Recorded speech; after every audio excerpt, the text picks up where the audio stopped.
IVM.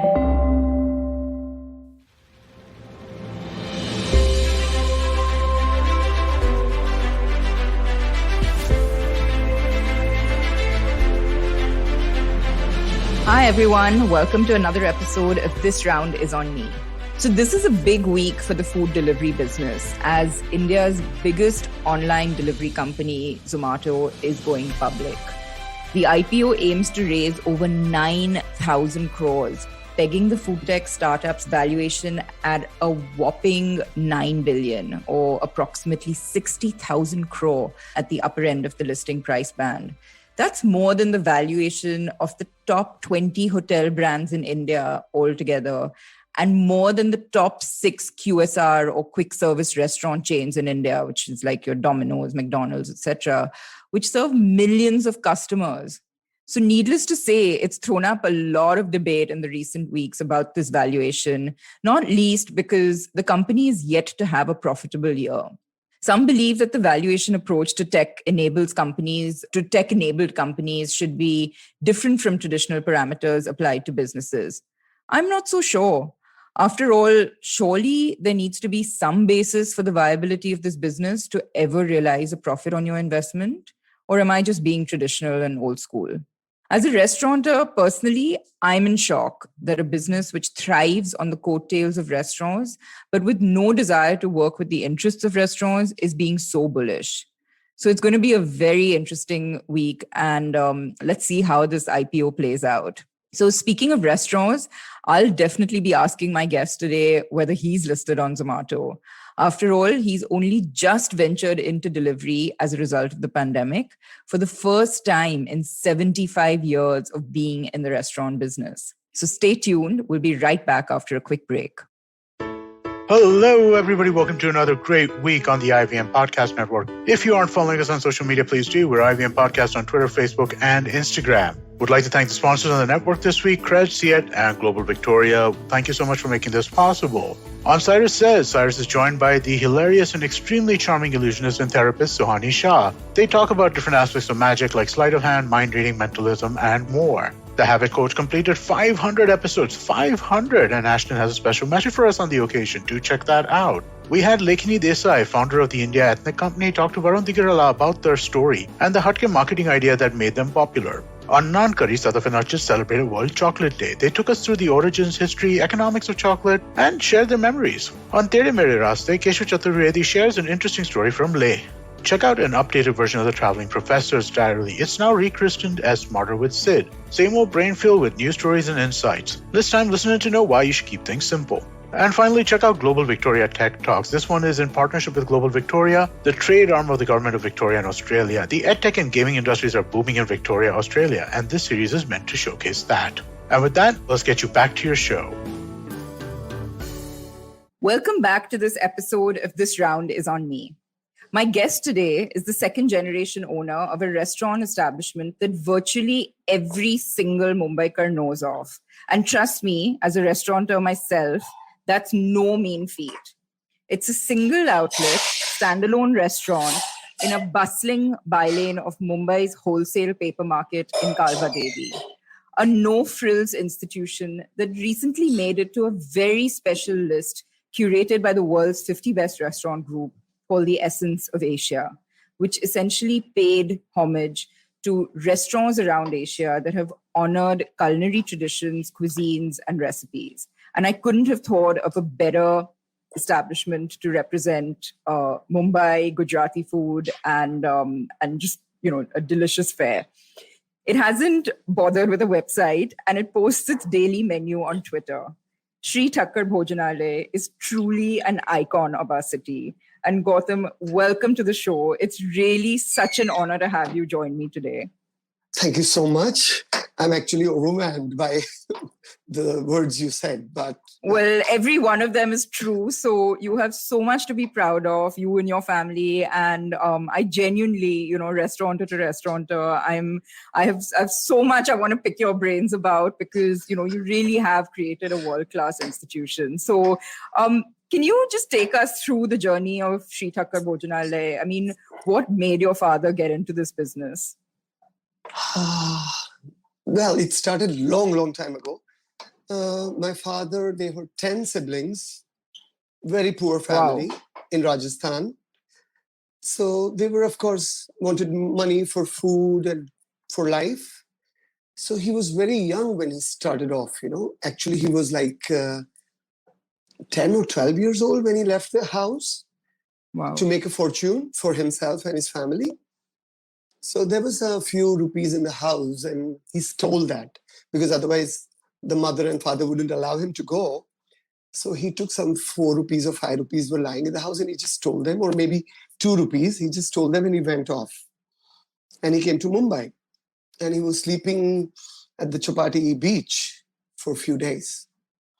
And then one fine day, people used to go there and relax in the evenings, the chefs from the restaurants or people who used to work. And that was the only thing which was very relaxing for them to do at that time, So one of the chefs in one restaurant used to go there and, just sit and relax there. And you would see this boy every day who was moving around, sleeping there, doing nothing. And he would ask. Then he came to know that he's the same caste because we are from Rajasthan, actually. So he started a conversation and he came to know about him, And then he took him to his establishment or where he worked. Why don't you come and work with my restaurants? At least you not deprived of food and shelter. And that way his journey started, Wow. So he did petty jobs, In that old times, they were coal gases, that what you call bhattis. Right. So they had a coal room there and they have to have that big pieces of coal. And anyone who came new to the restaurant, so he has to be in that room. And he has to start breaking the pieces into small ones to prepare the bhatti for the Yeah. So that was his job when he started. So in the whole day, he used to sit there and break coal. And he would be like totally black by the time he came out of it. But that was his life. And then he enjoyed every moment of it. And from there it began, And how did the restaurant come about? Yeah, so then he was interested in cooking maybe at that time. And he used to go in the kitchen and he used to sit and watch the chef doing things. So maybe he picked up a little things from there. And gradually, he was in the kitchen as an assistant. Mm-hmm. And from there, and he learned the technique of cooking or maybe the basic cooking, then he got bored of this job and he left the restaurant. And he went as a Maharaj to some Gujarati family, not a Maharaj, of course, but someone to cook, Right. And he was a young lad and he was eager to learn, always. And he was smart, maybe. So when he started his journey as a cook in the families, he learned the techniques from the ladies of the house. Or the main member of the house. And he was smart, he was cute. So maybe that ladies, had a bonding for him and they started teaching him. And he was very young, at that time. So they had a special relationship with him, and they always taught him the techniques or the dishes and how we cook or what's the way what we eat or something, And from there on, he changed houses and he learned more. Then he maybe went to some other house and he learned more. And then one fine day, he learned the ropes and he again came to the restaurant where he began from. And then he became a chef over there. And that's the way it started. And he worked for a few years maybe there as a chef. And then he wanted to earn more money. So he went out to open a restaurant of his own. So amazing. So he basically saved up over time and did this? Yes, maybe. I'm not sure actually, because, he also doesn't remember how it started, how it shaped up, because he was just so much focused on learning things. And he was he just wanted to be in this profession because that's the only thing he could learn, because he was not a learned person. He didn't study school, maybe 1 or 2 classes. So he just knew to write his name or something, or maybe a little bit more. But that's the only thing which was easy for him to learn, because there's no special skills. especially economics, Right. So, yeah. And then one fine day he opened a restaurant. It was not a restaurant, actually. It was a lodge. They used to call a lodge at that time. And he opened it in Zaveri Bazaar, somewhere in Kharakua area. So it was a small kind of eating joint where people used to sit down and eat on a chatai. And the thali would be placed on a wooden plank or a part or a bajot, whatever they called it at that time, to respect food, of course. Sure. So, yeah, it started from there. And he used to sell a thali for like 25 paise, charana or something. Yeah. So how old was he when he started this? If you it's hard remember to say. No? Because he didn't know his age also, he didn't know his birth. Of course. Rate. Yeah. So, yeah, but I think he was maybe 18 or 20, most probably, or maybe younger. I'm not sure. And is sort of, how long have you been in the location that you are? I mean, I know that Shree Thaker Bhojanalay, it's Thaker. now I'm sorry to Shree Thaker Bhojanalay. It is Thaker. That's Thaker. Okay, I've got that. It's T-H-A-K-E-R. Is that his name? Is that no, actually it's funny. The person who sold this place to him was Mr. Thaker. Oh. And he didn't know what the name should be, so he just kept it Thaker Club. So it was like a club at that time. So yeah, I go back again.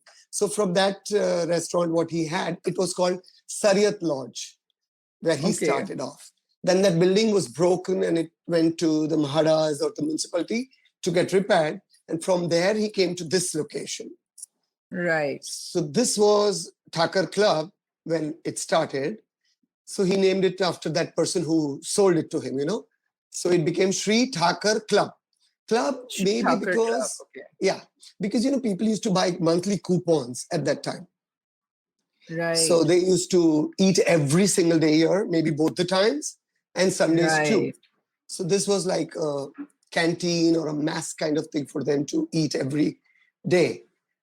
So when you take a coupon, you have a discount, Yeah. So you pay less than usually what you pay for a regular meal. So that is the way it became a club. And people and that's actually, members. 1945 means that it was actually pre-independence. And I know that there was this idea of clubs as well, at that time. So it sort of makes sense that, that's where the name comes from. Yes. Yeah. So that's the journey. He started here again. Yes. So that was his that is truly an incredible story. And, sort of kudos for, I know, it's amazing. it's really amazing. It gives so much inspiration. I'm listening here and I'm just like, wow, anyone can do anything if they put their mind to it. And, and also, he obviously had a sort of, a knack for cooking, which he accidentally has sort of discovered, because you can be taught these things, but and I run a restaurant, but it's a well-known fact that I can't cook to save my life. So it's not something that everyone and anyone can do, and it's such a it's such an amazing story to hear that someone sort of that destiny found him, that he had this, clearly he had the skill, and it just needed to be sort of tapped, basically. So that really is amazing. How did you start your journey to be part of this family business? Well, in fact, actually, when I was very young, I didn't want to do this, I was going to ask you, did you ever sort of consider that you wanted to do something different, or was it just that's always expected? Sometimes I wanted to become an interior decorator, sometimes a doctor, but doctors, I was not very good at studies, because I was not very good at studies. So doctors are impossible, but I used to dream about it all the time. Sometimes engineers, sometimes doctors, and every day was a new dream for me. But then I never into the restaurant. I hated it. Why is that? I don't know. I really don't know. That's I really don't have an answer for this. But yes, I hated it once upon a time, and now I'm loving every second of it. And tell me, you, as I understand it, sort of look after the kitchen and the sort of the back of the house operations, if I can call it that. And you have a brother, is it? Who? Yes, I have a cousin who helps me, but he's more than a brother now. His name is Krishna, and he's there with me since like 15 years now, more than 15 years. So he's in the front office and all. Yes. Right. So from someone who, didn't take to the establishment, I'm so glad that you did finally come around. I'm sure. I'm glad I'm too. so grateful that it's still there. And, so how did that sort of transition happen eventually? Did you sort of find yourself kicking and screaming at first and then eventually? Of course. And he was just like, your dad was like, come here, you're going to learn from me and take this legacy this forward. Process started when I was like really young, So every Saturday, Sunday was a routine. My youngest sister, I have 4 sisters, and I'm the 5th one, the youngest one of the house, of course, and the black sheep, you can call me. So never wanted to do anything, just enjoy life. So yeah, every Saturday, Sunday was a routine. When we had no school, we had to come to the restaurant. Mm-hmm. So it was like, I was here connected with the restaurant since a very long time though. But it never occurred to me that I'm going to do. I just used to come here, sit, eat, enjoy, do masti and go back home, This sounds exactly like my 8-year-old who I drag to work on weekends. So yeah, and then gradually as I was growing up, he would compel me to help, sit on the counter, talk to the customers and, just to make me have the feel of it, So that was the way he started. He knew it maybe that I was not meant to do anything else than this, because I was not actually academics. I was so bad. So yeah. So gradually I just did my 10th and then I went to the college. And in 11th, I failed. I failed bad, And that was the day he just told me, okay, now you're done. You have to come and sit on my restaurant. And before that also, he used to drive a scooter.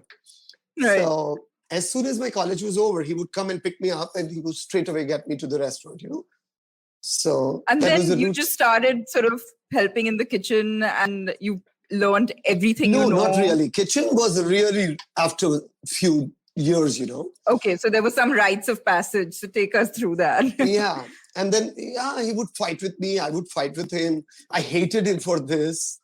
I mean, I don't want to do this. This is such a stupid job. I mean, I hated this. Who's going to do this?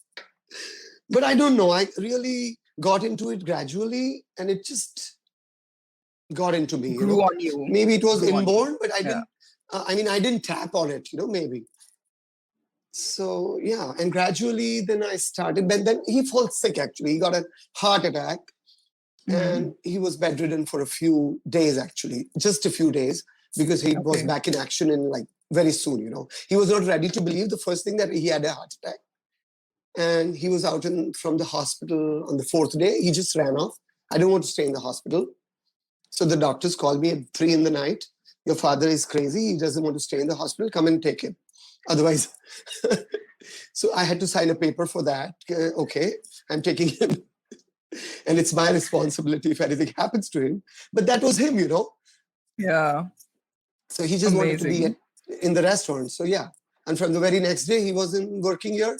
And from that day afterwards, he never had a heart attack. And he was never sick. Wow.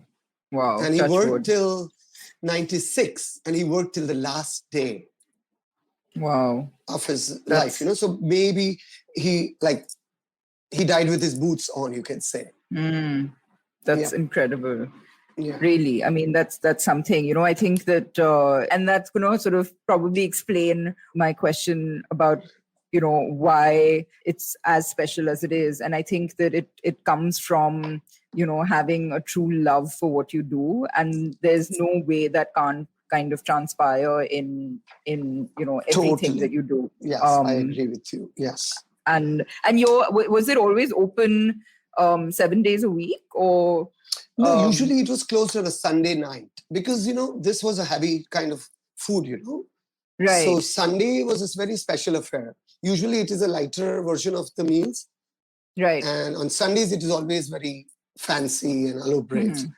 So Sundays was the day we had sweets and we had a little more extra things thrown in. So Indulgence. Sunday yeah. evenings was closed. One reason being the weekly off for the kids to relax and enjoy.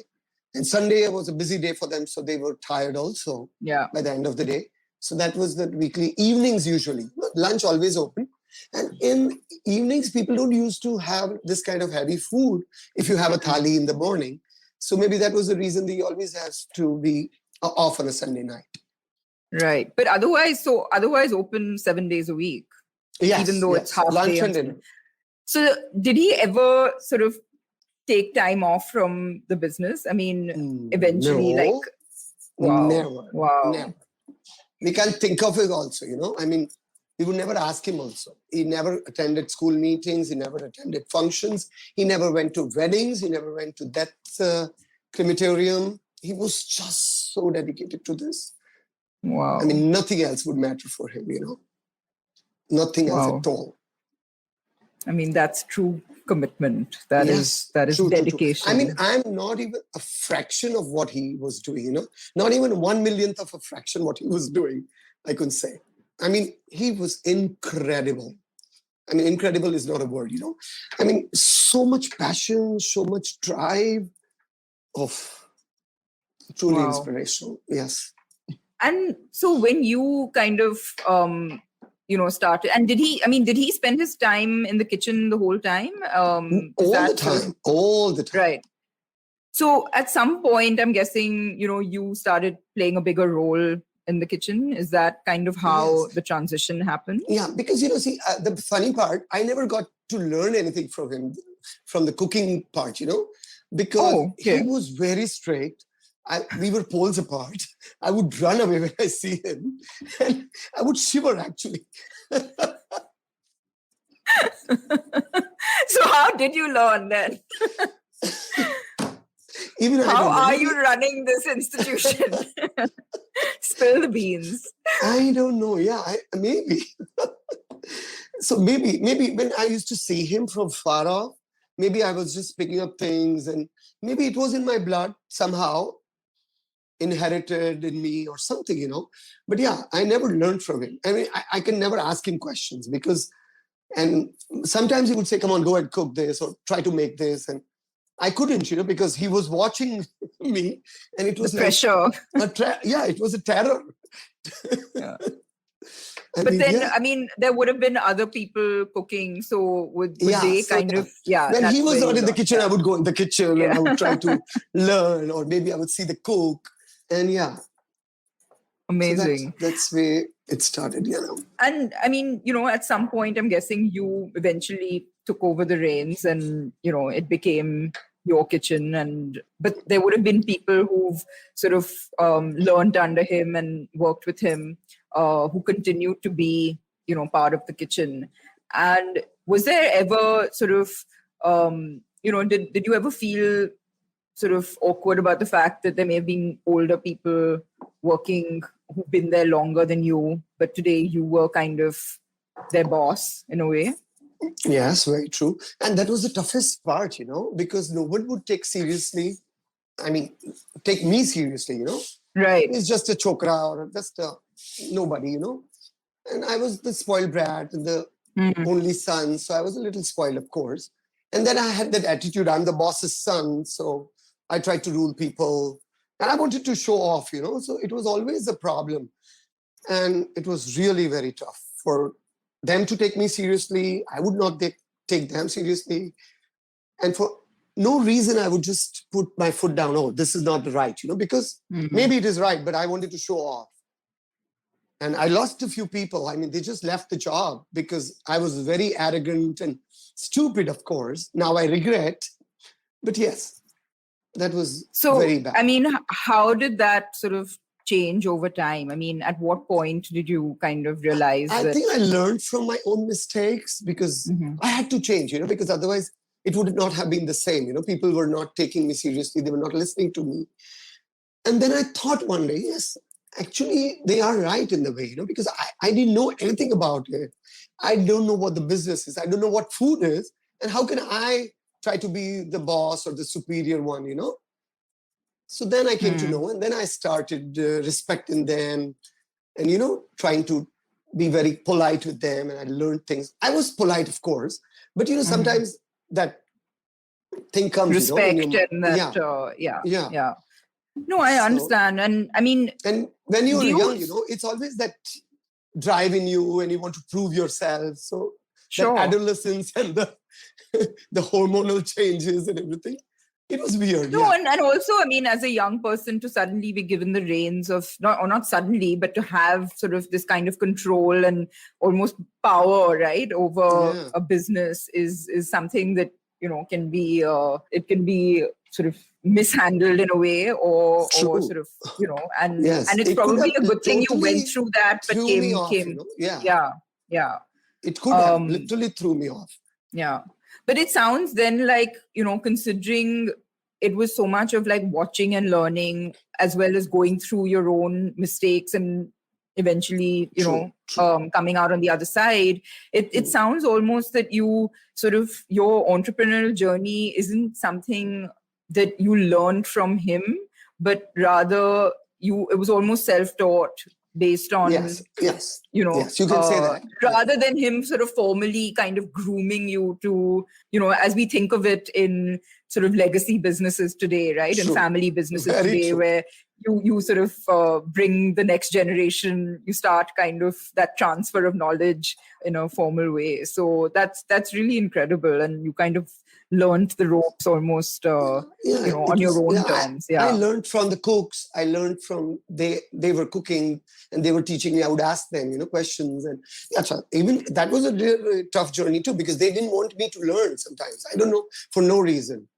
Why do you think? I don't know. They were just. Did they feel like you didn't deserve to sort of, you hadn't kind of you hadn't earned it or something. Earned it, yeah, exactly. Yeah, maybe. I'm not sure what the reason might be, but yes, it was really tough. They won't take me seriously. They won't teach me. They won't. If I ask questions, they won't reply me. Why do we do this? Because when I'm learning, I have a lot of questions. Why do you put this? Why do you put this? Why do you have to do what you're doing? So it was tough. And then I would be at a distance and watch. Sometimes I would try and practice at home. And I'll try to make my sisters and my mom and make them try what I make. And most of the times I goofed up, but yes, I did. So, I mean, let's talk a little bit more about the food, and the thali, right? You have this one offering. There's no need for a menu as such in terms of, like there being multiple things. Everyone gets the same thali. And it really, I mean, and I'm not saying this because you're on the show today, but the reason I even reached out to you was because it honestly is the best thali in the city. And I have brought every single. It really means a lot. No, I mean this from the bottom of my heart. And I've had a fair few. I mean, I'm not some sort of. I'm not the last word on thalis, but I've had my fair share, and I've literally brought every single visiting chef that we've ever had from all over the world. It's part of the the itinerary to take them to Shree Thaker's Shree Thaker Bhojanalay, and they've always been blown away. It's like without fail. So what is the secret to making your thali so special? I mean, spill the beans on us. I'll literally tell you one thing. It's just the food is made with utmost love, Nothing else. I mean, it really talks. When you make food with love, it works. I mean, see, my thali, this is just simple food everybody eats in the house. Everybody. This is nothing. Well, exactly, right? So that's the nothing. irony, because you think that like, hey, this, it feels like you can't stop eating it, and that's partly why you're like comatose after you have it, and it completely explains the whole Sunday night being off. But I mean, you can't stop. So the thing is that, I mean, I'm not, I'm not. It's not. I've grown up eating thali, but I'm from a Punjabi family, so it's much. It's very different flavors. I'm sure. I've had Gujarati thali at friends' homes, all of that, but there's still something. What is it about that food that is so addictive? that you just can't stop eating it. No, like honestly, I can't put my foot on, I mean, I can't put my finger on it because, of course, because I'm not a cook, but also, it's just unlike any other thali I've ever had. I really don't know myself. Really, there's nothing special about this.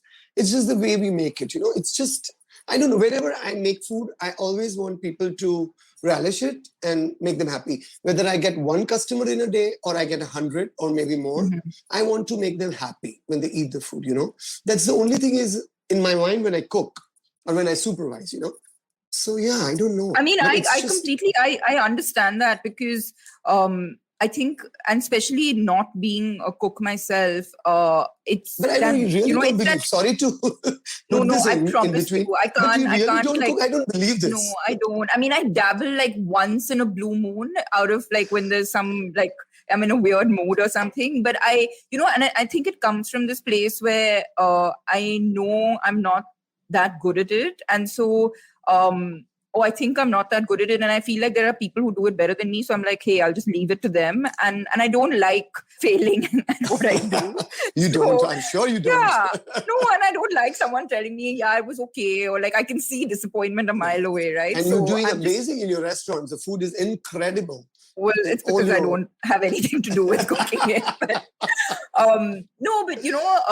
I think coming back to that thing of, you really want to give someone an exceptional experience every single time they come. And yes. I know that for us, one of the ways we've done that, I hope at the table is we've always told our chefs that, please don't worry about food cost. Don't, sit there and be number crunching. Just make sure you're getting the best quality ingredients that you can get your hands on, whatever it is you want to cook, whether it's, something non-vegetarian, whether it's vegetables, whatever it is, get your hands, go to the ends of the earth to get that ingredient and, and then do your best with it. So, that's something that we've always stood by. And I kind of get the sense that, that's where it comes from, this desire to put your best foot forward every single day and let the chips fall where they may kind of thing.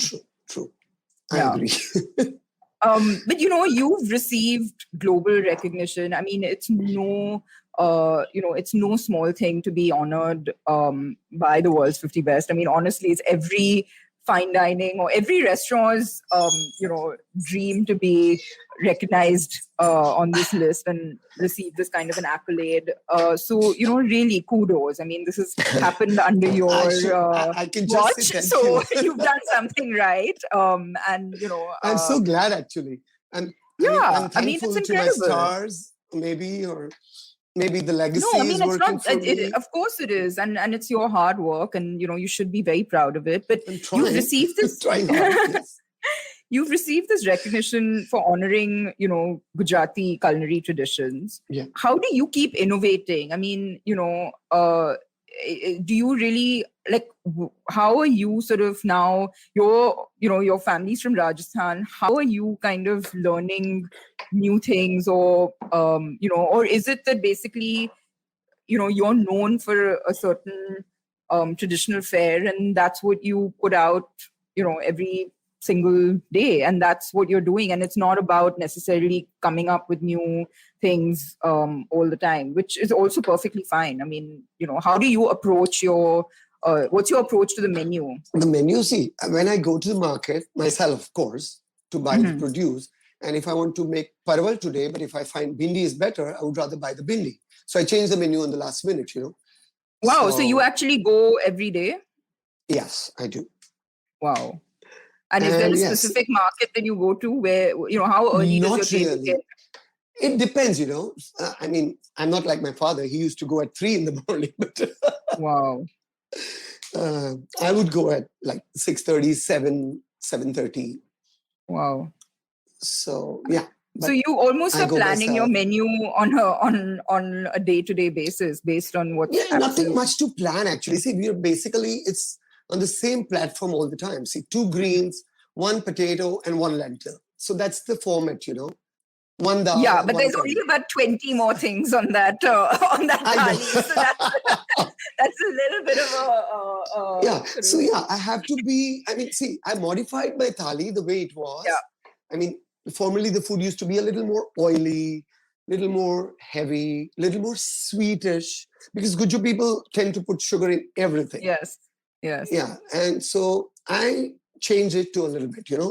Now my food is very less oily, less spicy, less sweet. Not all the things are sweet. Yeah. So I have to be in my limits and modify.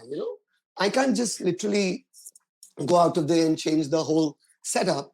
So my thali is basically a Gujarati thali with a touch of Rajasthan and a little Cosmo now, because everybody is enjoying my food, So of all walks of life, like Punjabis, Christians, Muslims, Parsis, and of course, even the foreigners coming from different parts of the world, and they love it. So I had to just balance it in a way that everyone would like it. So that was the thing I usually was working on, throughout my journey. And Right. yes, I mean, can't say I've succeeded fully, but a little bit, yes, I am. Of course. No, I mean, completely. But, so what you're saying is there's been a slight sort of change in the palette based on also, I'm guessing, the dining audience, right? Because right, of course. From where your father started and whom he was catering to, and of course, the people working in the neighborhood, etc., to today, you guys are every single sort of celebrity and foreigner, and it's literally on everyone's bucket list when they come to the city. So what you're saying is that it has sort of impacted how you're conceptualizing the flavor and the menu, which is amazing. Also, I know that you expanded your dining room to cater to the growing numbers.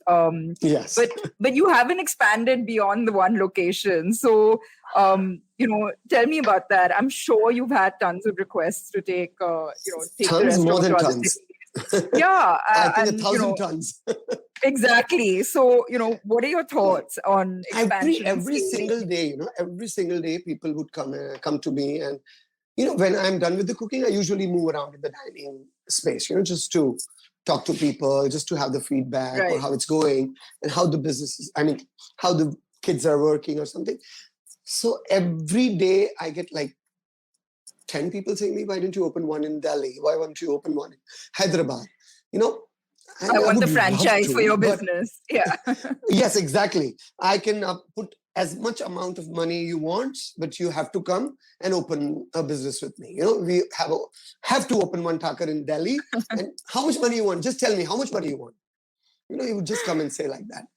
But I don't believe in franchisees because it doesn't work. We can't be McDonald's, because this food, I'm still learning every single day. There are no set rules. There are, this is so spontaneous, this kind of cooking. It's never a set recipe. The basics would be the same, but it's never the same. Sometimes I would just like to add one ingredient in my bindi, and it totally changes the way it tastes, So every single day, it's a learning process. It is so vast that I've still not completed it, of course. And I'm going to learn it throughout my life, I think. Amazing. So and I completely agree with you on that. It's especially with something that, there's so much love and attention that goes into it. It's not something that you can just replicate. Exactly. And see, even this today, every time if I make aloo, it's every day a different taste, because we don't have that set measurements and every day, but we have to taste and then fine tune it before it comes to the people. So yeah, that's the way it happens. It's not the food which can be replicated the same way every single time you make it. I would love to open more branches. I want to reach out to more people, but it's not the same. But if I give a franchise to some XYZ, I don't know whether he's so passionate about it the way my father was, or the way I am. Everybody wants to make money. I really want to make it's people not happy. A business. Yeah. Yes, it's not a business first. I completely agree with you 100%. And I feel exactly the same way about, our restaurant the table. And, I feel like, I still go to work every day. And I mean, now it sounds like nothing after talking to someone who has a 75-year-old restaurant. But, I can't be all over. And it's just something that's always, and it's something I find, I do have to question myself sometimes that, well, then how is this business ever going to grow? And how are we kind of, what's the sort of future of this business? And, I do sort of question that. But I guess, the fact is that my heart of hearts, I know that, it's not something that can be easily replicated. So true. Nowadays, yes, even I. I mean, my friends, my family, a lot of people I know, they ask me, so are you going to make your son or daughter do this business? Because I can't force them. It's a different world now. Right. I don't know whether they want to do it or not. Maybe they will, maybe they won't. Of course, I would love them to join and take over this place and maybe move it forward, but I can't force them. I wish I could, but... Like your father did. Yeah. Yes, but no, I'm glad that it did actually. Yeah, exactly. So that worked out well. Yeah. I don't know what anything else I could have done apart from this, I think I was just made for this. Amazing. It's funny. But I mean, I think I was going to ask you sort of what do you think about the future legacy of this business and how you would, does that kind of ever give you sleepless nights, or that it will end up where it needs to end up, or in the hands of whoever? I know. I mean, it's no sense. I mean, I can't do anything about it. It's so sure. I mean, you can't do anything about it. I really want it to go on and on and on. But yeah, so no sleepless nights, because at least, I mean, I will just keep it the way it is until my last breath. After that, I don't know. Absolutely. That's the right way to look at it. Yes. So, for me, dining out isn't just about the food, but also the hospitality. And I think of the thali service as the original buffet, but served tableside, right? So, but the generosity with which this food is just repeatedly served, I feel it's really quite unique to establishments like yours. I mean, what is behind that service? Like, it's just, it's not even a thing of like, you have to eat. It's just that you must eat. And it's with love, but it's also with this scolding that, no, you can't be finished already. You need to have more. And it's this weird, passive aggressive, love that you get when you're sitting there. Some people hate it. But I mean, you can't hate it. You can't, because a lot of people do. They actually are being so warm and loving, and they want to make sure that you don't leave even remotely, still hungry. And what is behind this? I've read reviews about it. They say that it's just so bad. People hover on you. They don't allow you to eat, and they just force you to. I mean, some people hate it though. But I think this is the secret of this kind of food. It is like the traditional manuhar, or the mehman nawazi, what you call. So that's connected with the Marwadi and Gujarati communities. So whenever we have a guest at home, we want to make sure that he's at home. I mean, he's more than at home, So we try to force feed them, and just to make it more comfortable for them. Or maybe, sometimes people are shy when they go out to eat. Right. Or maybe that was at that time people used to feel shy. Yeah. No, I mean, it's funny because it's like you're trying to stop because you've eaten too much. And then they'll just come, and it's like a little devil sitting on your shoulder saying like, here, eat more. And you fall for it every single time. True. No, but it's really incredible. And every single time I've been, even though I'm pretty sure, it's not like they recognize everyone, but they make you feel like, it's you, welcome back. And I'm like, I'm sure I've never crossed paths with this person in my life before, but I just felt like $1 million. So, really, hats off to whatever it is they're doing, but it's working. So, yeah. But Gautam, I have to ask you one more thing. I handle the marketing for our various brands, and I'm properly intrigued by two things when it comes to Shree Thaker Bhojanalay, which are most unconventional. You don't have a website, right? And Yes, I you don't. post your menu and images on Twitter every day. What is with that? What is with the thought process? I mean, I have to like beg my marketing team to like post things on Twitter because they're just like, oh, whoever like looks at Twitter when it comes to restaurants. And every day I see your menu on Twitter, and I'm like, what is with this? So what's the thought behind this? Actually, thanks to my sister and my cousin Krishna.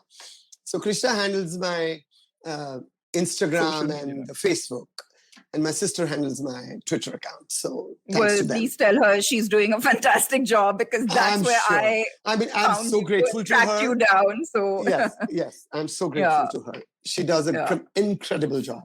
Yes.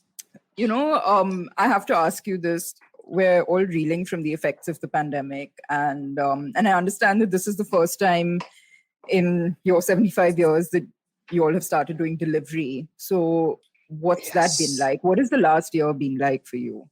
Bad. So of course, bad. Yeah, but it was bad, of course. But yes, we had to do something to survive, because this is the only thing I do. I don't have any other thing to.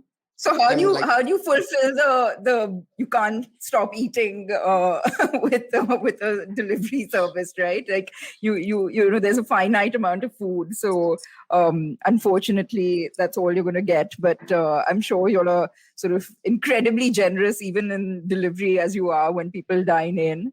But yes, how do you kind of package but how do you package a whole thali? I mean, that's a lot of containers and a lot of effort.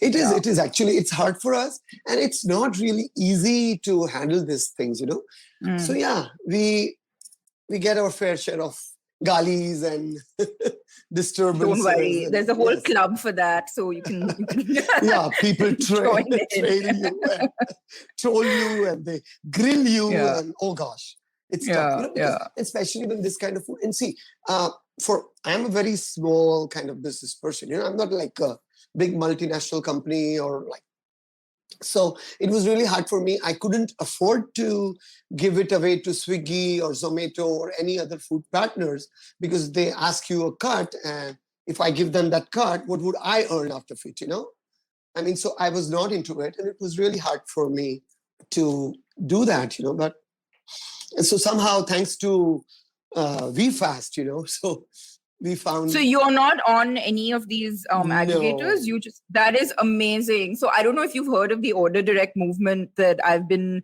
quite vocal about, where basically we're trying to encourage restaurants to, not depend entirely on aggregators and, like you mentioned, pay these, hefty commissions, but to start kind of becoming, self-sufficient on delivery, because let's face it, delivery's become one of the mainstays for us, in the last year. For now, at least. Yeah, at least for now. But, trying to encourage restaurants to be self-sufficient and not wholly dependent on aggregators. And, it's a really tough trap to fall into. And I think it's incredible that you've been, from the get-go, very clear that you're going to do it yourself. So kudos to you for that. It's very inspiring to other restaurants who are nervous about, not getting onto these aggregators.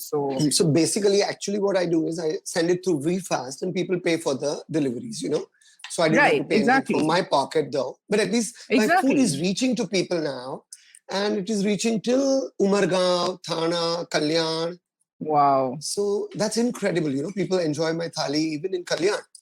And they may not have had it yet, right? Like they may not have come to Kalbadevi, so you're almost reaching a few people have it for the first time, and someone is having it again because they're craving this food and they can't come here. So it's like boon. Yes. Yeah. But it's listen, my food is actually not that kind of food which can be easily delivered, and it doesn't taste the same. It is much better when it is had here. But Of otherwise, course, like any food, right? I mean, you want to eat it fresh and not from a takeaway container, but c'est la vie, right? That's the world we live in right now. Yeah, so but I would always make the request most of it. people to heat up my food before eating Of it. course, I always tell of people, course. please heat up the food, whatever you can. So at least you have a little similar experiences, because cold food doesn't taste the same, Especially this kind of food doesn't taste good when it is cold. Absolutely. So, No. yeah. Listen, I still haven't stopped. I still have things I want to pick your brains about. So, but I'm going to take a quick break, and before we enter the next segment of the show. So just see you on the other side. All right. Come learn and experience the ABCDs of being queer with me, Shunetro, and me, Farhad, on our show, Gay BCD. The two of us take you through our stories and experiences of being gay men in the city of Mumbai and have candid and sometimes downright scandalous conversations about sexuality, gay culture, and everything in between. Catch new episodes of Gay BCD every Tuesday on the IVM Podcasts website, app, or wherever you get all your podcasts from. Welcome back, and you're here with Gautam from Shree Thaker Bhojanalay and me, and we are on the last segment of the show, which is the rapid fire. Lots of fun. So, Gautam, you have to say the first thing that comes to your mind, and this is all the sort of non-work related stuff. So, here goes. So, what gets you up in the morning? Shree Thaker Bhojanalay. Yeah. That's the only thing. What is your one go-to comfort food outside of your restaurant? I will say two. Dal chawal and khichdi kadi. Okay, that's from your restaurant. Something that you can't have in your restaurant. Ratatouille from table. Oh, haha. Thank you. Seriously, I like everything what you serve. But yes, I think it's hard to say. Every day there's a different thing for me, I know. Yeah. Whenever I get asked this, I'm always like, look, it depends on my mood. And when you love food, you love food, day. Right? That's the sometimes it is khichdi and sometimes maybe pav bhaji. Exactly. Yeah. Okay, who is the most famous person that you've cooked for? Wow. For you. And by the way, for those of you who don't know and haven't yet had the privilege of going to the restaurant, there is a growing wall of fame as you enter, which I think at some point you're not going to have enough space for all the famous people who've been there. But if you have to pick one, tell me whom you've been most excited to host. You know what, Gauri? I don't have a picture with you.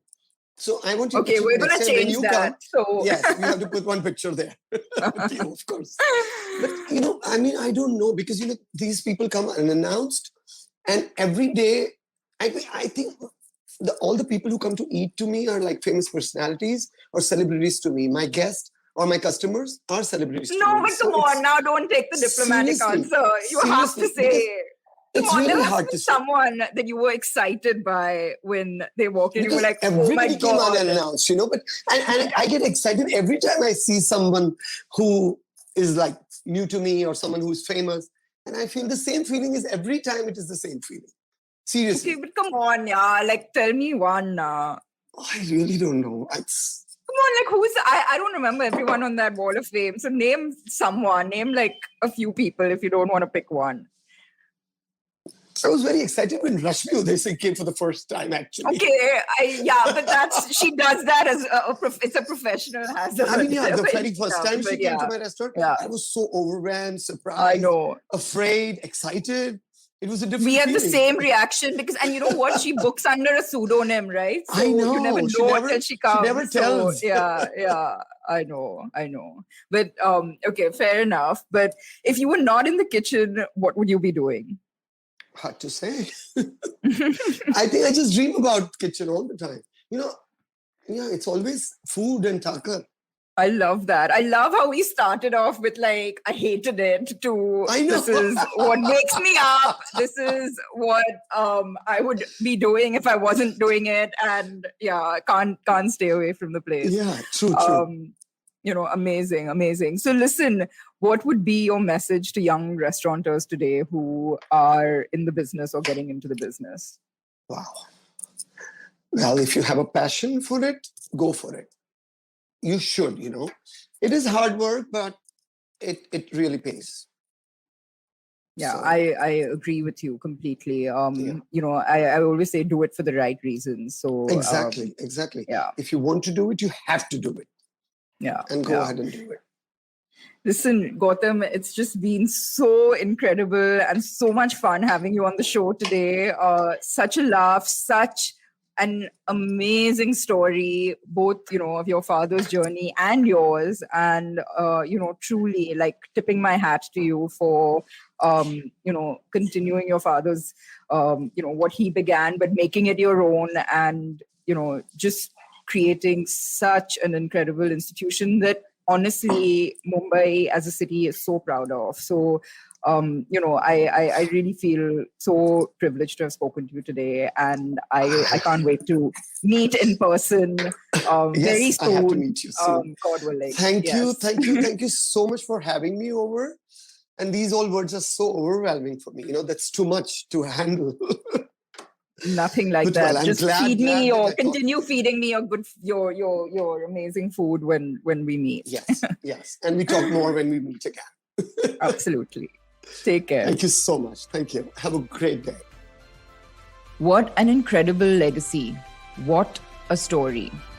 It's so reassuring to know that there are other restaurateurs out there who believe in a single location story, and knowing that that's okay too. Not everyone needs to scale and sell. Passing down a legacy is equally important. I would love your feedback. I hope you enjoyed tuning in today. Do catch the earlier episodes when you get a chance. And more importantly, I would love to hear from you with your thoughts on the show. You can find me on Instagram at Gauri Devidayal or on Twitter at Gauri Details or LinkedIn. Either way, sit back and relax because this round is on me.